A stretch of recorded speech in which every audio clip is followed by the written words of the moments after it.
Even though I might have been temporarily insane at the time, I had lost none of my intellect. I knew that magical visions were certainly hypnotic. In this respect, Crowley had been absolutely right. Solomon's genii would not come forth from caverns beneath the earth. They would rise out of the nether reaches of the deep mind. I noticed that the sigils of the Lemegeton's Goetia spirits were very similar to the Veves of Caribbean voodoo. I had done extensive research on voodoo for one of my adventure novels published in 1967. I knew the voodoo trance, wherein the participant becomes possessed by the spirit, was known to be hypnotic. The focal point of these ceremonies was the Veve of the Ogun, drawn on the ground and illuminated by candles. Somehow this symbolic signature helped to bring forth the vision. At this point, your high school science teacher might be saying, well, if all this magic is only in the mind, weren't those old wizards and even the modern magicians like that Crowley fellow just using their imagination? Yes, they certainly were. But the human imagination, inspired by its divine creator, is the most powerful force in the universe. A river of hopes and dreams that bears us all along on its flowing course, from the beginning to the end of time, from planet Earth out to the farthest star. Let us recall a few lines from the greatest of the Romantic poets, William Wordsworth. Of shouting angels in the imperial thrones, I pass them unalarmed. Not chaos, not the darkest pit of lowest Erebus, nor aught of blinder vacancies scooped out by help of dreams, can breed such fear and awe as fall upon us when we look into our minds, into the mind of man. With that in mind, let's look at the philosophy and the psychology that lies behind this powerful system. To begin with, we should not make the mistake of thinking that those old magicians were credulous and naive enough to believe that they could physically manifest the kind of heavenly glories and hellish horrors that Bosch and Blake depicted. These artists, like the Hollywood movie makers of today, symbolized the subtle power of magic with intense and sometimes lurid physical images.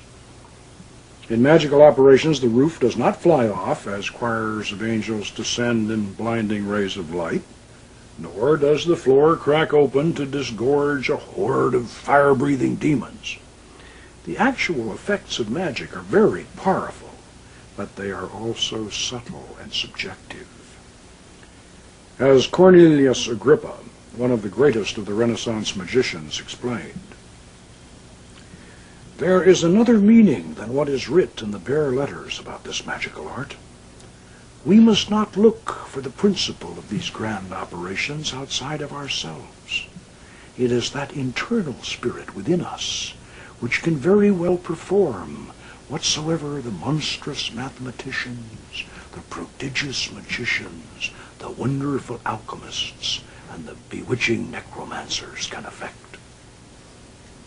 Heinrich Cornelius Agrippa was certainly an honored philosopher and magus, but we should remember that King Solomon was considered to have been the wisest man who ever lived. The wisdom of Solomon was proverbial. Therefore, we should not be surprised to discover that Solomon's art of magic was actually an ancient system of psychology. But before we assume that the spirits of our brass vessel are merely a collection of private individual fantasies and yearnings, we must remember that the ancient philosopher known as Hermes Trismegistus, called thrice greatest Hermes, declared in his famous emerald tablet, "True it is, without falsehood, certain and most true, that that which is above is like to that which is below, and that which is below is like to that which is above, to accomplish the miracles of one thing." Based upon this profound revelation, the Magi of classical times, the later medieval sorcerers, and the Renaissance magicians believed that the human mind was a miniature functioning model of the vast universe itself. The greater universe could be manipulated by magical operations within the personal sphere. Hermes Trismegistus had even gone so far as to suggest that in days of old men had created their own lesser gods. An ancient, outmoded, superstitious belief, your high school science teacher might say. Well, ancient, yes, but hardly obsolete. After 2,000 years, this strange statement by the original founder of Hermetic philosophy was finally explained in modern terms by the eminent psychologist Carl Gustav Jung. In the 1920s, Jung presented his revolutionary theory that beneath and beyond the personal subconscious mind, there flowed a vast, deep sea of dream images and forgotten lore. He referred to this as the collective unconscious. This mysterious psychic ocean was not the exclusive property of any individual human being. It was a dimension shared by all of us.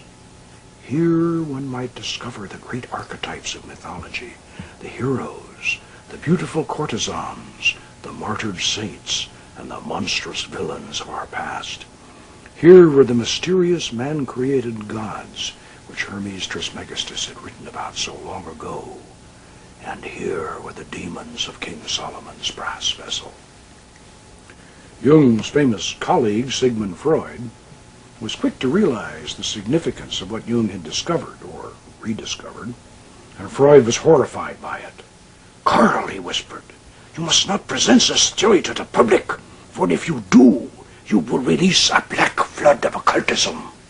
But it would take more than Carl Jung's archetype and collective unconscious theories to release this flood of occultism that Freud feared. Theories by themselves do not produce results. For results, the magician still depends today, as he did thousands of years ago, on methods and techniques. Since time immemorial, magicians have placed themselves and others into states of trance, during which visions and oracles were received.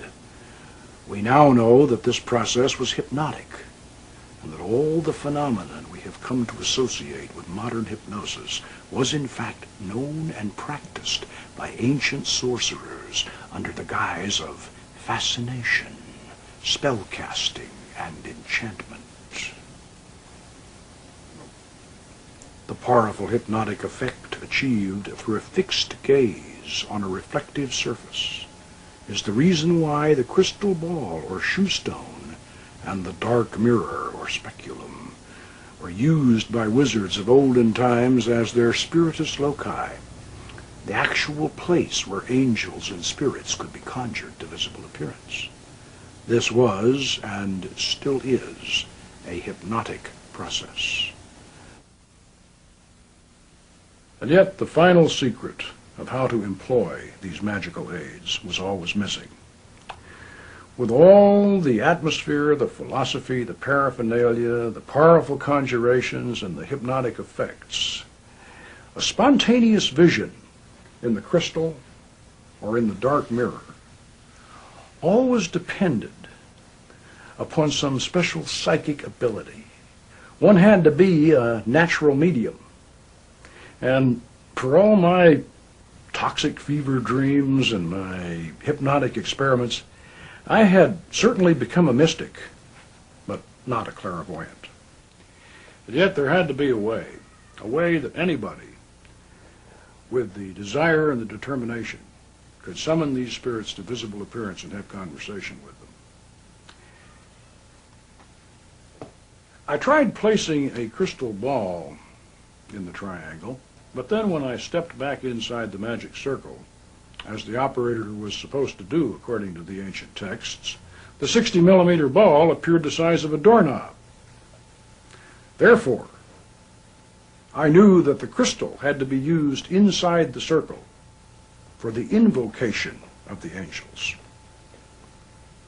And yet, we had to put something in that triangle. Something fascinating, something hypnotic, and something large enough to provide a viewing surface. Yes, the speculum, the dark mirror. And what better entrance into those caverns measured